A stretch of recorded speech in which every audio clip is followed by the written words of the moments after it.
Hello architects, and welcome back to another RPG Architect update video. My name is Bert, and today I'm going to very quickly go over some of the major updates that were made to the engine in January 2025. Now, first and foremost is, it's going to be a big one for some of you.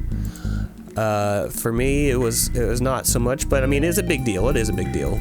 Don't get me wrong. But we now have a light theme in RPGA, so if you're a dark theme kind of person, then shield your eyes, prepare yourself for the glory that is light theme. I know, like I said, some of you, this is what you've been waiting for, and that's awesome. I'm happy for you, man. That's great. You know, it's in the editor and everything. It's all over the place. So congrats to my light theme believers, but I am a dark theme kind of person, and so I will be switching it back immediately. So that's just me, you know, no hate. I'm happy for you guys. Congratulations, it happened.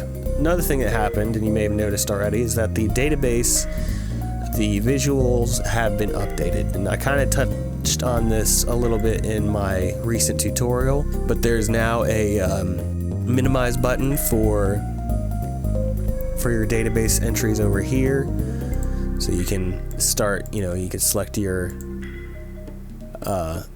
like your user interface. You can get a little bit more screen real estate over here, or if you're working on, you know, entity definition and you're just wanting to, you know, you just need more space over here, you can minimize that, and it helps a lot. The entity script page has also been updated significantly. Again, I touched on this in my last tutorial, but now rather than having a vertical list of scripts, the scripts are tabs across the top, which I think works a lot better. The scripts read from left to right. So if the conditions on the leftmost tab are not met, it goes to the next tab. And if the conditions on this one are not met, it goes to the next one, and so on and so forth. So you can arrange it however you want. I've found for me that I like to work with it this way. I like to work from right to left personally, like have my initial page on the rightmost side, and then slowly turn on switches and variables and stuff that trigger the following pages.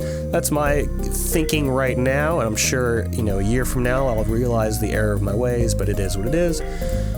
Yeah, so that's been a big update. Very cool. It looks great. I'm happy for this one. Let's see. In addition to that, Lock has added in visualization for move entities. So I was in entity definition before, so I don't know if I would be able to do it there, but this entity, for instance, is just an on-map entity, right? He's one we converted from an entity definition.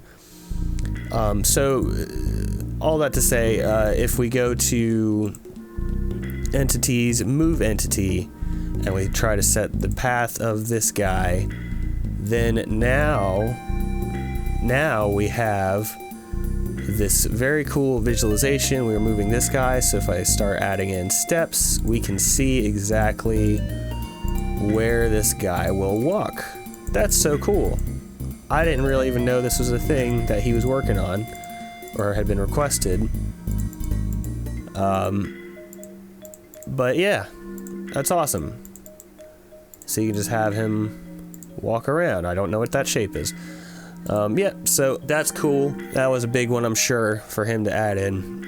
And then one of the last big ones that I should touch on is he's also added in bounding box visualization. And so if you come to the database and go to maps configuration, you scroll down just a little ways, you have under debugging here down towards the bottom, you can toggle on and off bounding box visualizations for doodads, entities, and vehicles, and you can specify what color you want for each. And if I come over here, I very quickly made just a fake ship and just a single little doodad just to show off what this will look like. Okay, so here we go. You can see there's a bounding box around myself, the player. You can visualize it there. You can see there's the vehicle bounding box. It's got the little yellow box around it. Here's my doodads. Got their pink bounding box going on here. and then other entities have their own bounding boxes, right? Very cool. In addition to all that, there's been a number of bug fixes and enhancements. If you'd like to get more detail on those, you can come here to Steam and just check the activity, just to see all the different bugs and feature updates and stuff he's listed out, and he'll have more detail on them as you click through them. So yeah, I think that's gonna do it for me today. I apologize if I sounded kind of crunchy. I'm just getting over a cold, but it is what it is. I just wanted to get this together for you guys and just show you some of there's been some pretty big updates this month, some very cool stuff, a lot of editor visualization things, which do take time. But anyway, that's going to do it for me today. Thank you all so much for watching. If you enjoyed this video and you enjoyed these updates, please leave a like and subscribe to the channel. Leave a comment down below and let me know which one of these is your favorite. Let me know if you're a dark mode or a light mode kind of guy. That's what I want to know. If you haven't got your copy of RPG Architect, be sure to grab it. It is available on Steam. It is still in early access, but you can see Locke has been hard at work updating things, getting things ready for that 1.0 release. He did a survey recently to get feedback from everybody to see what he needs to improve on, and he is taking that feedback and he is running with it, and you can see some of the results of that already.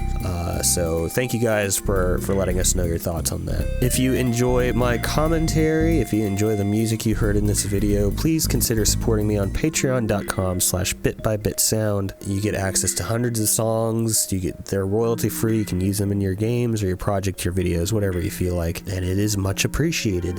Alright, that's going to be it for me today. You've been amazing. I have been Bert, and I will see you on the next one. Bye-bye.